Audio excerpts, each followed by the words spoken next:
QuickStart is Virgin Media's self-installation option for our TV, broadband and home phone services. It's usually the fastest way to get going with our services, whether you're new to us or you're already with us and just upgrading your existing kit. So what's in the QuickStart box?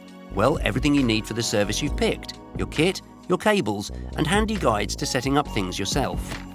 If you're only taking Virgin Fibre and your home's had our services before, you might even get your QuickStart box as quickly as the next day.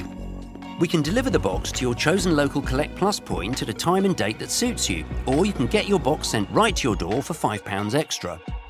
When you've got your QuickStart box, open Sesame. Download the Virgin Media Connect app to your mobile or tablet and use the guides in the app to get going.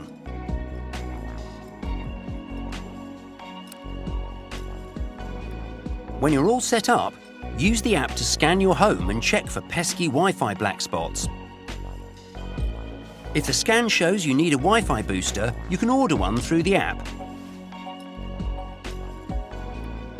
Head to virginmedia.com/intelligent Wi-Fi to see what else your Connect app can do. And that's QuickStart.